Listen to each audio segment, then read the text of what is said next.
절대 안 판다던 그 사람이 회사 역사상 최대 물량을 팔아치운 그 주에 월가에는 어떤 찌라시가 돌았을까요? 먼저 순서부터 바로잡고 시작하겠습니다.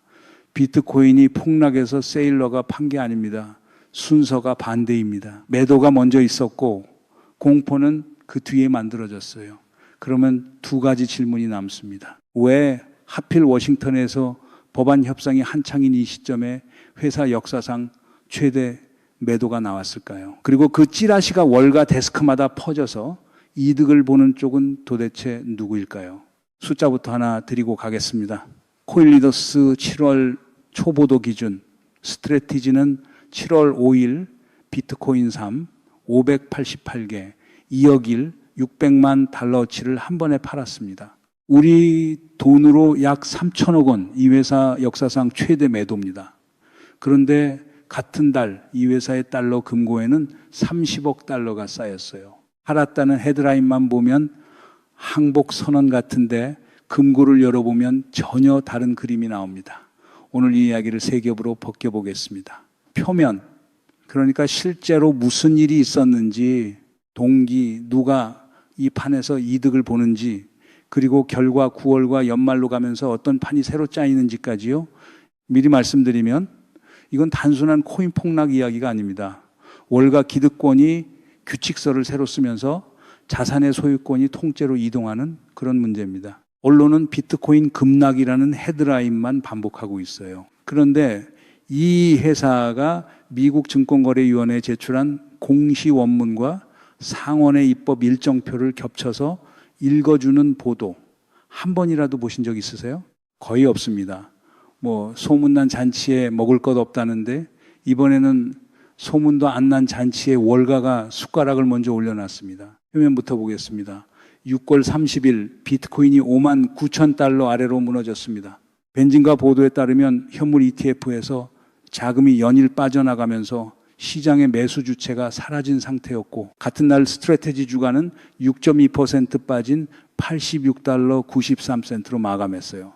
올해 최저치입니다. 1년 전에 이 주식이 457달러였습니다. 12달 만에 3분의 2가 사라진 거예요. 차트로 보면 더 냉정합니다. 20일 이동 평균선보다 24%, 200일 이동 평균선보다는 절반 넘게 아래에 있고 작년 10월에는 51선이 200일선을 뚫고 내려가는 이른바 데드크로스까지 확인됐습니다.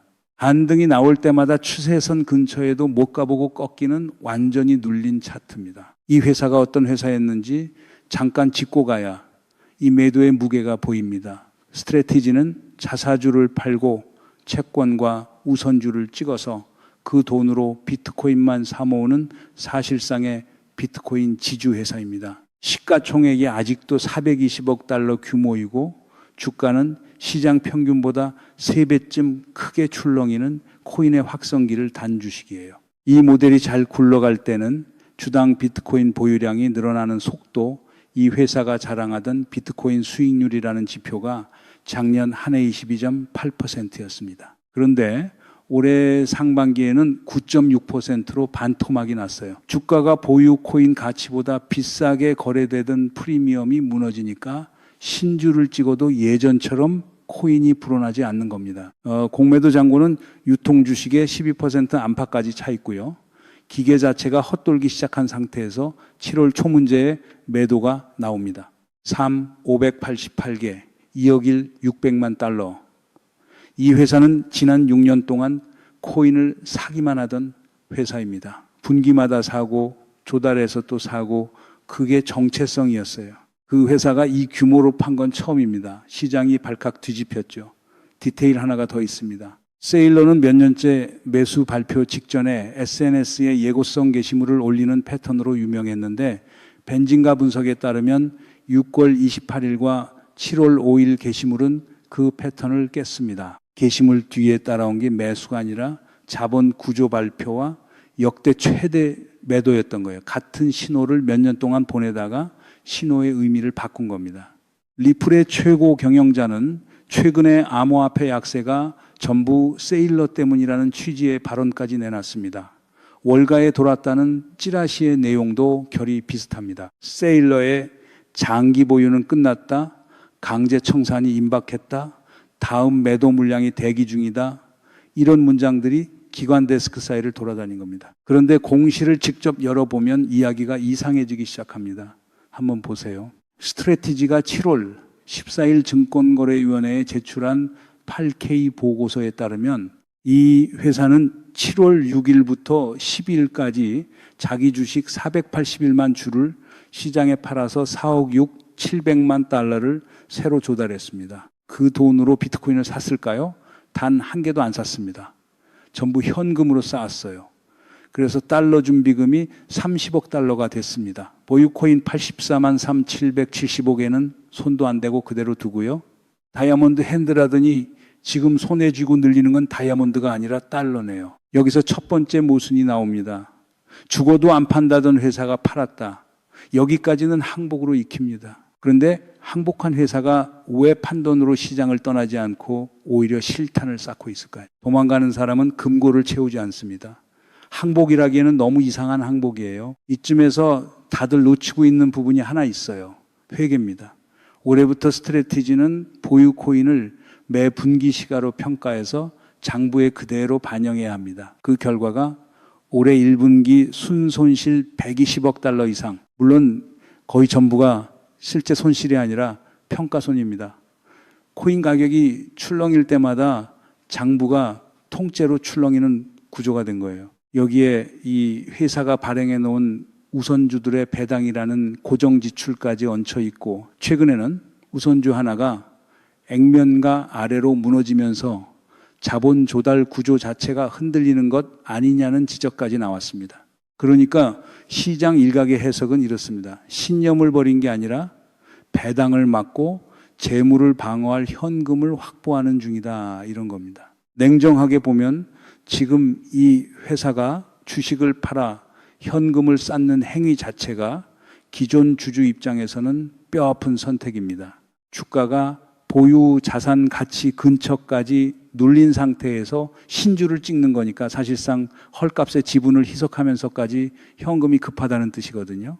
편하게 하는 행동이 아니라 해야만 해서 하는 행동이란 얘기입니다.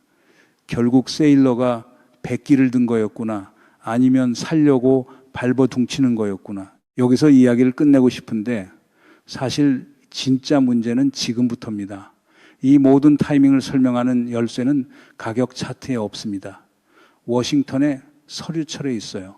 이름은 클래리티. 문제는 여기서부터입니다. 클래리티 법안 정식 명칭은 2025년 디지털 자산 시장 명확성법입니다. 하는 일은 단순합니다. 코인이라는 자산이 증권인지 상품인지, 그래서 증권거래위원회가 감독할지 상품선물거래위원회가 감독할지 그 경계선을 법으로 긋는 겁니다. 거래소와 브로커 딜러의 등록 체계를 만들고 고객 자산을 회사 자산과 분리하라는 기본 규칙도 여기서 정해지고요. 쉽게 말해서 지금까지 판례와 소송으로 굴러가던 코인 시장에 헌법을 깔아주는 법입니다. 이 법의 진도표를 보시면 재미있습니다. 하원은 이미 작년 7월 17일에 294대 134라는 압도적인 표차로 통과시켰습니다. 로이터에 따르면 올해 5월 14일에는 상원은행위원회가 15대 9로 가결했는데 공화당 위원 13명 전원의 민주당에서도 갈래고 올스 브룩스 두 의원이 찬성표를 던졌어요. 루미스, 길리브랜드, 모레노 같은 양당의 핵심 상원 의원들이 법안 전면에 나서 있고, 코인데스크 보도에 따르면 은행위원회와 농업위원회의 실무진은 각자 만들던 두 개의 초안을 하나로 합치는 작업까지 마쳤습니다. 농업위원회가 왜 끼어 있느냐? 코인을 상품으로 분류하면 감독 권한이 상품선물거래위원회로 가는데 그 위원회를 관할하는 상임위가 농업위원회이기 때문입니다. 그리고 골드만삭스 애널리스트들은 이 법이야말로 기관 투자가들의 비트코인 채택을 촉발할 핵심 촉매라고 짚었습니다. 전문가들은 규제 명확성은 호재다, 이 한 줄만 반복합니다. 그런데 그 명확성이 도대체 누구에게 명확해지는 건지 되묻는 분석 보신 적 있으세요? 명확성이라는 건 결국 규칙서입니다. 규칙서가 나오는 순간 심판 없이도 뛰던 동네 축구는 끝납니다. 구단과 리그와 중계권의 시대가 시작되는 거죠. 월가의 기득권 금융기관들 그리고 암호화폐 업계의 큰손들이 이 법안 협상에 대거 붙어 있는 이유가 그겁니다. 합의를 도출하는 척하면서 동시에 새 시장의 인프라를 선점하는 겁니다. 수탁이 누구 손에 갈지, 거래소 등록 요건이 어느 높이에 설정될지, 스테이블 코인의 수익을 누가 가져갈지 조문 하나하나가 전부 자릿세 배분표예요. 실제 움직임도 이미 보입니다. 대형 자산운용사들은 현물 ETF라는 진열대를 이미 깔아놨고, 은행권은 수탁 라이선스 정비에 들어갔고, 거래소와 발행사들은 워싱턴의 로비 인력을 상주시키고 있습니다. 법이 통과되고 나서 움직이면 늦다는 걸 그 동네 사람들은 누구보다 잘 알거든요. 지상파 뉴스만 보고 있으면 이 구도는 절대 안 보입니다. 화면에는 빨간 차트와 폭락이라는 자막만 나오지 그 차트 뒤에서 진행되는 인프라 공사는 단 한 번도 중계된 적이 없어요. 여기서 아까 던진 두 번째 질문으로 돌아갑니다. 찌라시로 이득을 보는 쪽은 누구인가? 예측 시장의 궤적을 한번 따라가 보세요. 이 법이 올해 안에 제정될 확률은 1월 셋째 주에 40%까지 떨어졌다가 2월 20일에는 82%까지 치솟았고 4월에는 글로벌 이코노믹 보도 기준 닷새 만에 64에서 43%로 주저앉았습니다. 힐리스 상원의원이 스테이블 코인 수익 구조를 둘러싼 쟁점 때문에 4월로 잡혔던 심의를 미룬다고 밝힌 직후였죠. 5월 초 은행위원회가 법안 상정을 결정하면서 74%로 다시 올라갔던 확률은 벤진가에 따르면 최근 41%까지 재차 꺾였습니다. 8월 휴회가 다가오고 코인베이스처럼 업계 안에서 공개적으로 반대하고 나선 회사까지 등장하면서 무산이라는 헤드라인이 돌기 시작했거든요. 넉 달 사이에 확률이 2배가 됐다가 반토막이 났다가를 반복한 겁니다. 참 신기하죠.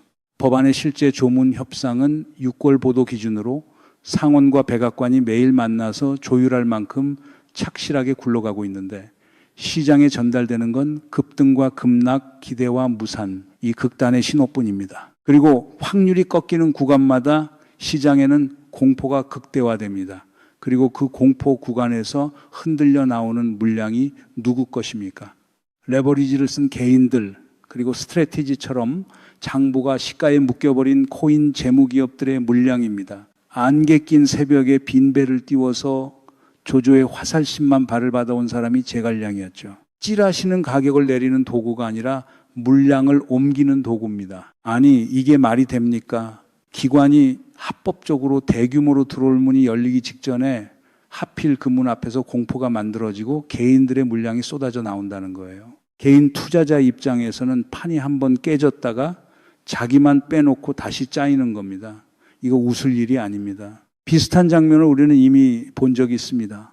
2004년 말 금 현물 ETF가 미국 시장에 상장되기 전까지 금은 20년 넘게 죽은 자산 취급을 받았습니다. 1980년 고점을 찍고 나서 사반세기 동안 인플레이션도 못 따라가는 골동품이라고 당대의 주류 분석가들이 대놓고 조롱하던 자산이에요. 그런데 연기금과 펀드가 계좌에서 클릭 몇 번으로 금을 담을 수 있게 되는 그 제도적 통로가 뚫린 뒤에 무슨 일이 벌어졌습니까? 온스당 $400 남짓하던 금이 그 다음 7년 동안 4배 넘게 올라일 $900를 찍었습니다.